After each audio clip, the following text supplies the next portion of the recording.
Hey everyone, and I am finally back to do another book review after almost 9 months and 5 books later. So, little disclaimer, the novels that I have read are quite beginner friendly and easy to understand. Some of them are already quite popular on BookTok. So, first of all, I want to start with the author Emily Henry. I read 2 books from her. The first one was People We Meet on Vacation, and the second one was Beach Read. Okay, first of all, talking about People We Meet on Vacation. I had quite the mixed reactions with this book. Like, in the beginning, I was enjoying it so much. Like, the story was a bit different. In the mid, it got quite stretched. Honestly, I enjoyed their vacations, their trips, because if you love to travel and like imagining places, I guess this book is nice for you. You should definitely read it. Not something out of this world, but yeah, definitely has some good places that the characters visit. The story was a bit dragged. Of course, it could have been a bit shorter. I think it's on personal preference, but I felt like the chapters were quite long. Honestly, the ending was good. As I said, nothing out of the box, especially that epilogue part. If you're interested in the friends to lover trope or slow burn, definitely recommend you to read this book. Plus, they are also making a movie on it. I've been seeing quite some reels since I read it last July. I don't know when it's going to release. I hope it releases soon because I'm quite excited to see it. I hope the actors play the role better, because the last time I read It Ends With Us and then I saw the movie and I was quite disappointed. So this time I'm hoping I'm not that disappointed, because like the actor they chose for Poppy was okay, but for Alex, डूब गई थी मैं उसकी आंखों में नीली नीली. What? I don't know. Yeah, does he have blue eyes or not? I don't remember because I read this book like in July. Now I don't remember. I just hope the actors are fairly relative and according to the characters in the book. Because bro, don't keep like off the topic things. Pisses me off. After that, the other book I read from Emily Henry was Beach Read.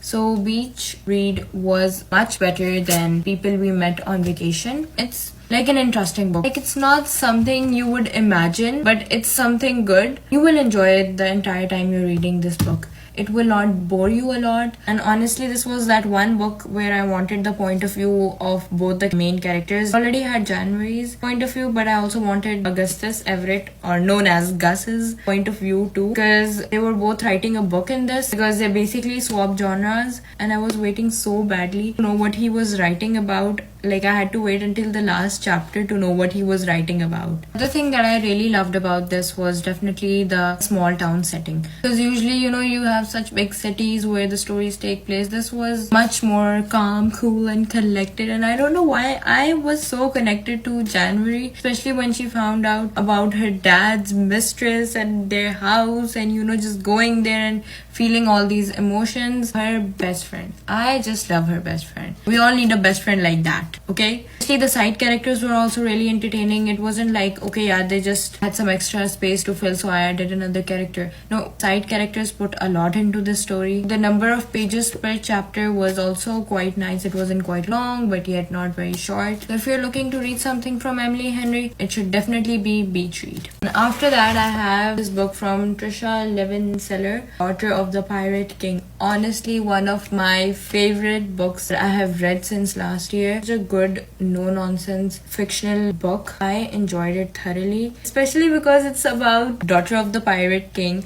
who is also half siren and half human, and she's a pirate and she's like on this mission. She staged her kidnapping to be on a boat, and then she finds her lover. Not lover, yeah, in the end I feel like they do develop feelings, and this was such a teenage friendly book. I enjoyed Raiden and Losa's story a lot. Even the ending was quite rebellious, and in the end you were like, are they going to catch Alosa? What's going to happen to her? Is she going to survive this or not? But the ending was definitely worth it, and what an ending.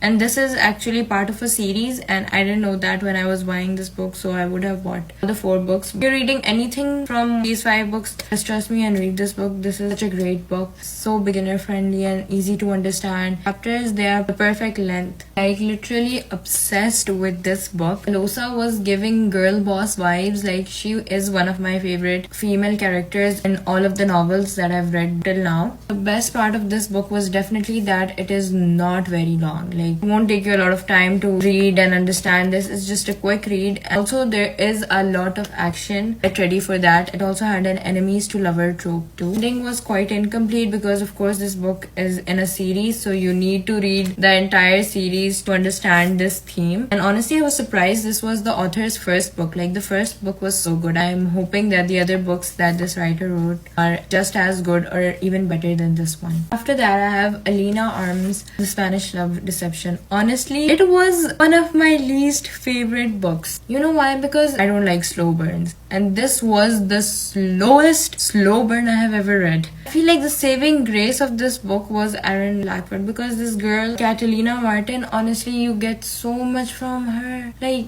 you're just always in her thoughts. Like, I thought I overthink. Bro, she's overthinker pro max. This book ain't short. So this is around 380 pages. Honestly, quite disappointed. Like, it took so many chapters for them to just reach to Spain and for that wedding to happen. And then of course the wedding happens, and then their finally slow burn starts to burn a bit, I guess. But before that, this girl just hates Aaron Blackwood. So it's an enemies to lover trope too. It also has like the fake dating trope. The thing that I definitely liked about this book was that it included a lot of words and sentences in Spanish, which gave it that, you know, Spanish touch. I feel like more books should give. I didn't have to just keep guessing what the words were. I actually also like kind of gave a translation of that too, so I wasn't completely lost what they were saying. And cute thing was that Aaron even learned Spanish for Catalina. So, you know, he was doing such nice perfect boyfriend things for Catalina. It was like the perfect fake boyfriend Catalina could ever have asked for. Slow burn, that burn finally came. They were like the most scenes ever. So definitely not a teenage friendly book. I wish someone would have told me that. But yeah, they are definitely skippable. Be halal mode and skip those. And after that, the final book is this book from Jennifer Lane Barnes, The Inheritance Game, the last book and the most recent book that I read. So it has a lot of chapters, but each chapter barely has like less than 5 pages. Every chapter has a cliffhanger, so you know, you're just running through the book. You're like, what's going to happen next? There's like 91 chapters, and you think by the end of the 91 chapter you're gonna know what's happening. No, babes. And by the end of the epilogue, there's still a lot to the story, because this is also in a series. It's a 4-part series, and I wish I knew that. Even the ending is on a cliffhanger, so that, you know, you go and buy the other part of the series. Definitely a teenage friendly book. Doesn't have your